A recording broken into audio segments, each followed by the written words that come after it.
ஓம் மகா கணபதியே போற்றி. ஓம் நமசிவாய. இந்த பதிவில் சிவபெருமான் திருநாவுக்கரசர் பட்ட துன்பத்திலிருந்து எவ்வளவு கருணை உள்ளத்தோட அவரை காப்பாற்றி இருக்கிறார் அப்படின்றது தெரிஞ்சுக்கலாம். இந்த புத்தகத்தில் கொடுத்துருக்கிற பாடல் எண் 89. இந்த பாடலை குறிப்பாக நம்ம நல்லா உணர்ந்து கொள்ளணும்னா அந்த பாடலை பார்க்கும் பொழுது அந்த சூழ்நிலைக்கு நம்மளை நிறுத்தி நம்ம கற்பனை பண்ணிக்கணும். அப்போ தான் முழுமையாக உணர்ந்து கொள்ள முடியும். நிறைய பேருக்கு தெரிஞ்சிருக்கும், திருநாவுக்கரசர் சைவத்திலிருந்து சமணத்துக்கு போய் சமணத்திலிருந்து சைவத்துக்கு திரும்பியவர், சிவபெருமானால் ஆட்கொள்ளப்பட்டவர். ஆகையினால சமணர்கள் அவர் மேலே பொறாமை, சமணத்தை தழுவிய அரசனை கொண்டு இவருக்கு படாது பாடு நிறைய துன்பங்கள் கொடுத்தாங்க. அதில் ஒரு துன்பம் தான் இவரை சுண்ணாம்பு காலவாயில் போட்டு அடைச்சிட்டாங்க. சுண்ணாம்பு காலவாயில் போட்டு அடைச்சா எப்படி இருக்கும்? அதிகப்படியான உஷ்ணம், வெப்பம், ஆகவே வேத்து கொட்டும், தண்ணி தாகம் எடுக்கும், மூச்சு அடைக்கும், கண்ணு எரியும். அதாவது நம்ம உடலில் இருக்கிற 5 பொறிகளும் படாது பாடுபடும். அப்படியே நம்ம விட்டுட்டோம்னா என்ன ஆகுன்றது கற்பனை பண்ணி பார்க்க முடியும். அவ்வளோ பிரச்சனை. ஆனால் சிவபெருமான் சும்மா இருந்தாரா? ஒரு நொடியில் அவருக்கு அழகான தேவலோகத்துக்கு மேற்பட்ட வசதிகளை பண்ணி கொடுத்துட்டார். அந்த படம் பார்க்க போகிறோம். படம் பார்க்கலாம்.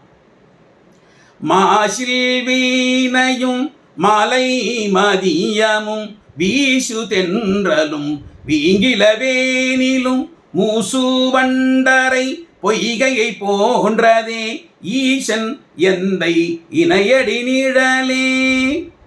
ஈசன் எந்தை இணையடி நீழலே. என் தந்தையாகிய ஈசன் சிவபெருமான் அவருடைய இணையடி, அதாவது திருவடிகள், அதனுடைய நிழல், அதாவது கருணை, அதாவது அருள் எப்படியாப்பட்டது? மூசு வண்டரை பொய்கையை போன்றதே. பொய்கை தண்ணீர் நிறைந்த தடாகம். நம்ம புரிஞ்சுக்கிறதுக்கு ஒரு பெரிய குளம்னு வச்சுக்கலாம். தண்ணீர் நிறைந்த குளம். அங்கே மூசு வண்டரை, நிறைய பூக்கள்லாம் இருக்கும் இல்லையா? பொதுவாக அந்த குளங்களில் தாமரைப்பூ, அல்லித்தாமரை இதெல்லாம் இருக்கும். அங்கே வண்டுகள் போய் மொய்க்குது. அந்த வண்டுகள் ஒலி எழுப்புது, ரீங்காரம். அதான் மூசு வண்டரை பொய்கை. அது வீங்கில வேனில் காலம், இளவேனில் காலம், பெருத்த வேனில் காலம். அதாவது கோடை காலமும் இல்லை, குளிர்காலமும் இல்லை, அப்படியாப்பட்ட ஒரு மிதமான காலம். அந்த நேரத்தில் அழகாக புரிஞ்சுக்கணுன்னா ஆங்கிலத்தில் சொல்லுவாங்களே ஸ்ப்ரிங், அதாவது வசந்த காலம். மரங்கள்லாம் அந்த சமயத்தில் முதிர்ந்த உலர்ந்த இலைகளை உதிர்த்து புதுசாக இலைகளை துளிர்த்து அங்கங்கே பூத்து குலுங்கும். இந்த மாதிரியான மரங்கள்லாம் அந்த குளத்தை ஒட்டி நிறைய இருக்குது. அதை கொஞ்சம் கற்பனை பண்ணிக்கங்க. அந்த சமயத்தில் வீசு தென்றல், தென்றல் காற்று ரொம்ப அழகாக வந்துட்டே இருக்குது மென்மையாக. அது வரும்போது குளத்தில் தண்ணி இருக்கு இல்லையா? அந்த தண்ணியை தொட்டு தொட்டு தொட்டு தொட்டு வரும் இல்லையா? ஆகவே அது குளிர்ச்சியாக வருது, நம்ம உடம்புக்கெல்லாம் இதமாக இருக்கும். அது ஒரு சாயங்கால நேரம், மாலை மதியம், ஒரு சாயங்காலம் ஒரு 7 மணின்னு வச்சுங்களேன். அந்த சமயத்தில் மதி சந்திரன் ஒளி வீசி பிரகாசித்து கொண்டிருக்கிறது.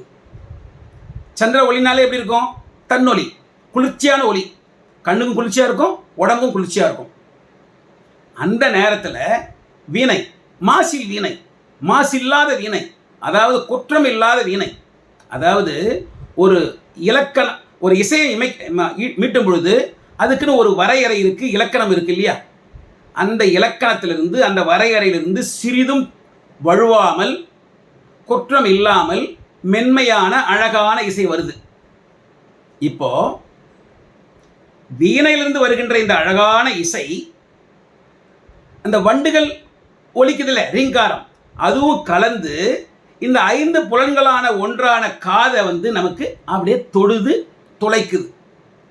அது எவ்வளவு காதுக்கு இனிமையாக இருக்குன்னு பார்த்துக்குங்க. அடுத்தபடியாக அங்கே நமக்கு அந்த குளக்கரையில், அந்த குளத்தை ஒட்டி நிறைய மலர்கள் இருக்குது. அந்த மலர்கள்லாம் பூத்து குலுங்குது. தென்றல் காற்று வந்துட்டு இருக்கு.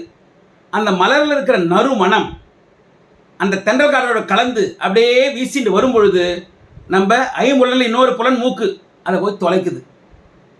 நறுமணம் மூக்குக்கு சந்தோஷமா இருக்கு. அந்த தென்றல் காற்று வருது இல்லையா, அது குளிர்ச்சியா இருக்கு இல்லையா, அது நம்ம உடம்புல படுது, உடம்புக்கு அப்படியே இதமா இருக்கு. உடம்பு ஒரு புலன், 5 புலன்களை ஒன்று. சுண்ணாம்பு காலவாயில் நம்ம இருக்கோம், நமக்கு தண்ணி தாகம் எடுக்கும். குளத்தில் நிறைய தண்ணி இருக்கு, அதுவும் சுத்தமான தண்ணி. நிறைய செடிகள் இருக்குல்ல, சுத்தமான தண்ணி. நம்ம வாய்க்கு அது நல்ல இனிமையா சந்தோஷப்படுத்துது. அது ஒரு புலன். ஆக அந்த சமயத்தில் சாயங்கால வேலை சந்திரன் குளிர்ச்சியான ஒளி வருது. சந்திரன் ஒளி குளிர்ச்சியா இருக்குன்னா கண்ணுக்கும் குளிர்ச்சியா இருக்கும், உடம்புக்கும் குளிர்ச்சியா இருக்கும். ஆக 5 புலன்களும், உடம்புல இருக்கிற 5 புலன்களும் அதனோட உச்சக்கட்டத்தில் சந்தோஷப்படுத்தப்பட்டிருக்கின்றன. இந்த விஷயத்தை ஒரு நிமிடம் கண்ணை மூடிண்டு அப்படியே அந்த விஷயத்தை மொத்தமாக கற்பனை பண்ணிட்டு இருந்து பார்த்தீங்கன்னா நமக்கு என்ன தோணும்? தேவலோகத்துக்கு மேல சந்தோஷம். ஆனா திருநாவுக்கரசர் எங்க இருக்காரு? சுண்ணாம்பு காலவாயில் இருக்கார். சுண்ணாம்பு காலவாயில் இருந்த திருநாவுக்கரசருக்கு இந்த அளவுக்கு சொகுசு பண்ணி கொடுத்துட்டார் சிவபெருமான் அந்த ஒரு நொடி பொழுதுல. அதை அனுபவிச்சவர் இதை இவ்வளவு கொடுத்திருக்கார். இதுல நமக்கு என்ன தெரியுது? இந்த பாடல் நம்ம பாட பாட எப்படி திருநாவுக்கரசருக்கு இவ்வளவு வசதி பண்ணி கொடுத்தாரோ, கருணை கடல் சிவபெருமான், கருணை கடல், அவருடைய திருவடியினுடைய கருணை இருக்க அதுக்கு ஈடு இணையே இல்லை. அந்த கருணை கடல் நமக்கும், நாம் இந்த பாடலை பாட பாட நமக்கு ஏதாவது துன்பங்கள் இருந்தாலும் அந்த துன்பத்தையும் விரட்டி அடிக்கும் அப்படியாப்பட்ட கருணை புரிவார் சிவபெருமான். அவ்வளவு சிறந்த பாடல். ஆகவே நம்ம இந்த பாடலை பாடணும், அனுபவிக்கணும். மாசில் வீணையும் மலை மதியமும் வீசு தென்றலும் வீங்கிலவேனிலும் மூசுவண்டரை பொய்கையை போன்றதே ஈசன் எந்தை இணையடி நீழலே. ஓம் நம சிவாய. உங்கள் கருத்துக்களை தவறாமல் அந்த கமெண்ட் செக்ஷனில் பதிவு பண்ணுங்க. ஓம் நம சிவாய. தென்னாவுடைய சிவனையை போற்றி, எண்ணாவிற்கும் இறைவா போற்றி, காவாய் கனக திரளையை போற்றி, கைலை மலையானே ஈசனே என் அப்பனே தேவாதி தேவனே மகாதேவனே போற்றி போற்றி போற்றி.